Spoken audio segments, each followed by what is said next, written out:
The last 4 videos talked about the body language of comfort and discomfort, along with common body language behaviors you want to watch out for.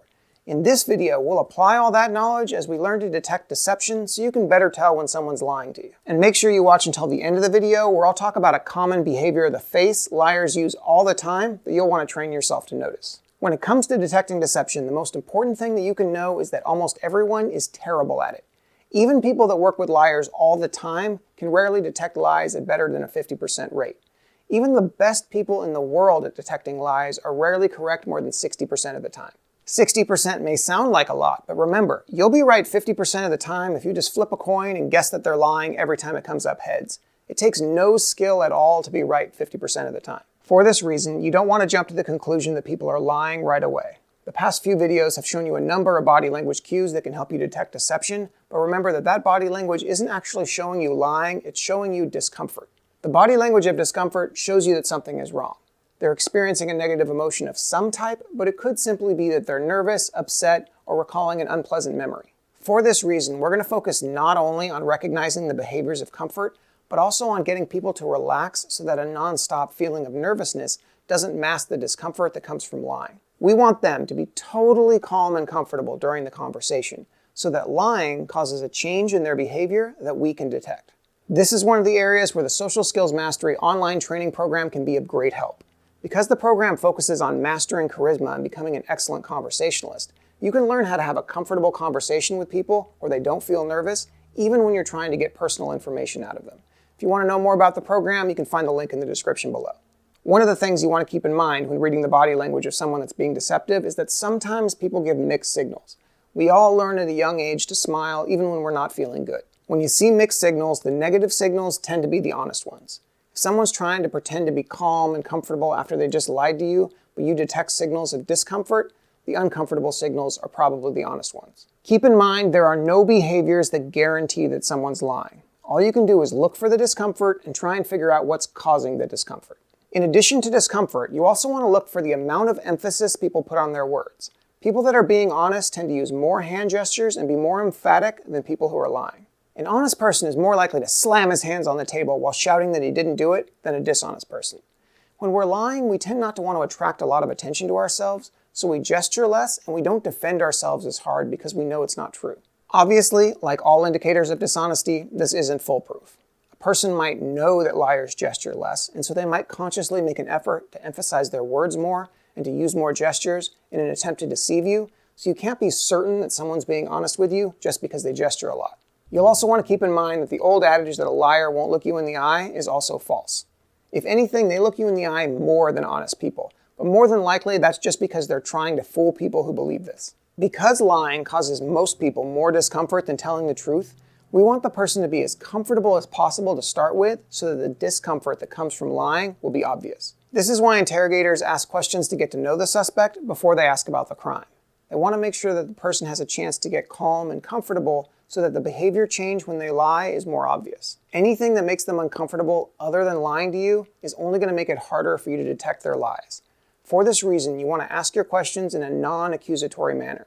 You don't want them to think you suspect them or blame them. Don't act suspicious and be as non-judgmental as possible.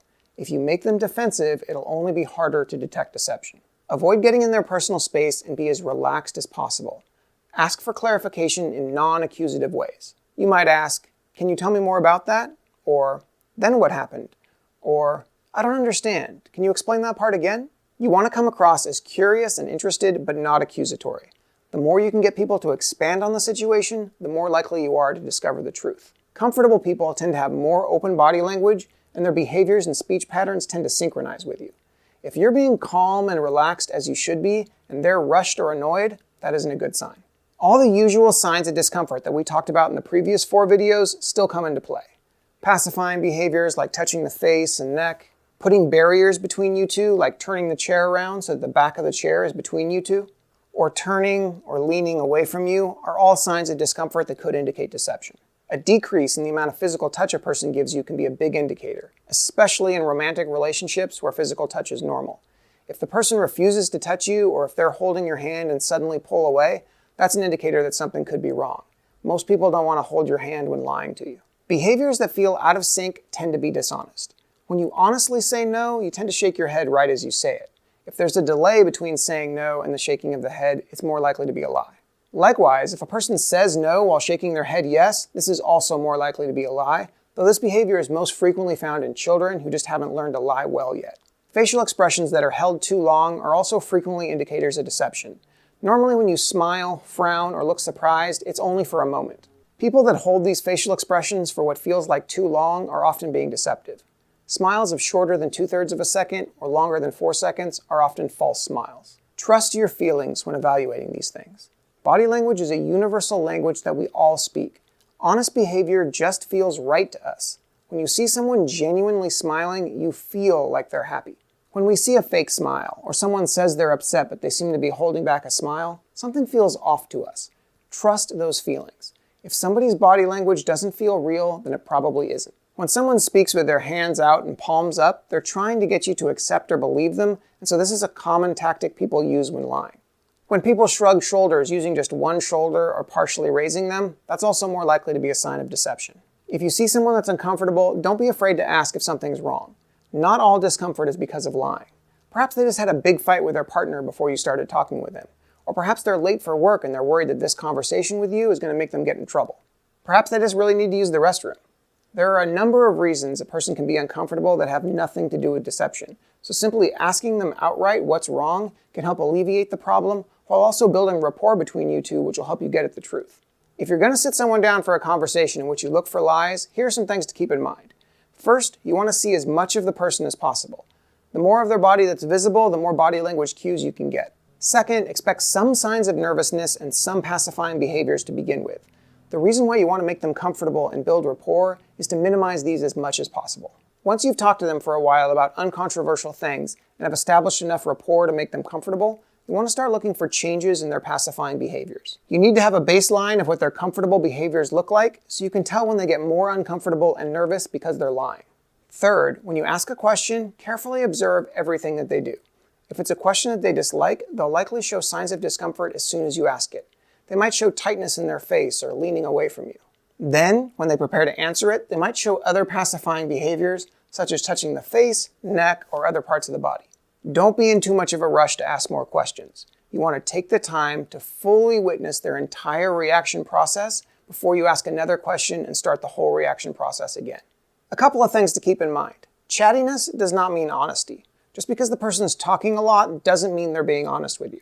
Also, try to keep the interview focused. If you're constantly hopping between stressful and non-stressful topics, it can be hard to get a baseline for their behavior.